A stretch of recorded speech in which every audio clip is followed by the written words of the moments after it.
This is BHAMBRA here for PSB Sports. We're at the Tyson Fury official Frank Warren and BT Sport announcement press conference here today. I'm joined now by Tyson Fury's trainer Ben Davison. Ben, how you doing? I'm good, thanks. Pav, yourself? Yeah, very well, thank you. Very well. Good. It's obviously been it's been a long time coming, but it's official now. Tyson is back. Saturday night for June at the Manchester Arena. How firstly excited are you that it's now pen's been put to paper and it's official? Yeah, it's nice to get everything finalised and done, and the announcement today. It's all good, and we can get focused and fine-tune the last few bits needed for fight night.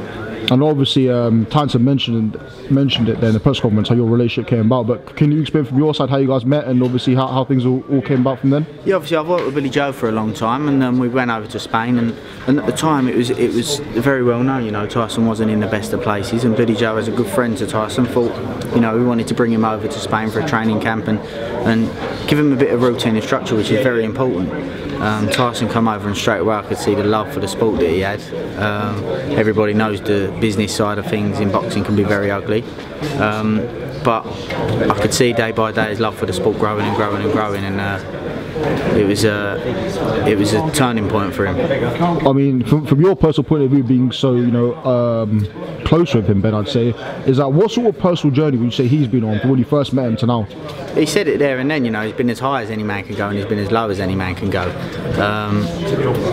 But I'm very, very pleased with how everything is there, physically and mentally at the minute. So everything's on the perfect tracks. And obviously, you know, he's shared so much weight. I know I'm keeping on Instagram and stuff.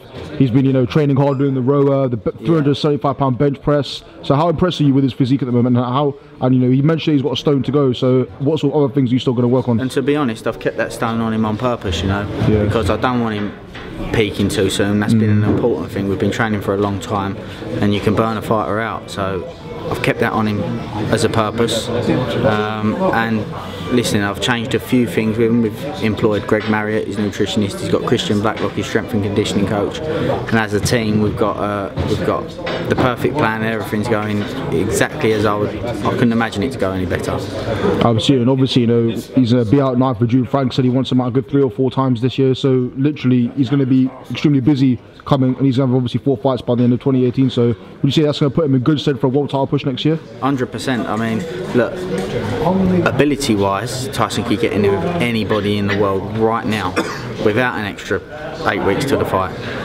He could get in there right now, but for a physical point and what us as a team have been working on, we'll see the absolute best of him physically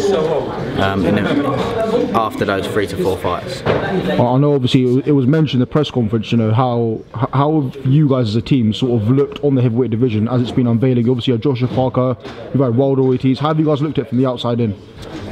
Yeah, listen, everybody's doing what they need to do. Wilder's had a good win against Ortiz. Ortiz is a very, very good fighter. Yeah. And Joshua had his win over Joseph Parker. So they're all doing what they're supposed to be doing. It's good. It's good work from them.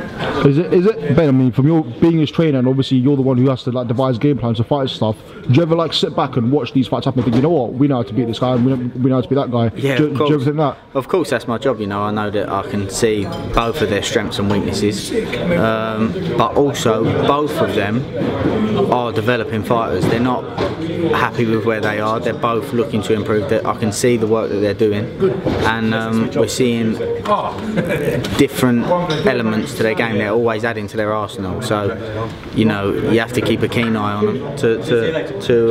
It's not a done job, you know. So each performance, I'm seeing little changes. So we have to stay switched on and keep tuned in. In terms of the opponent for June, I know Frank said he's going to announce that in due course, but is there any particular kind of opponent you want, or anyone?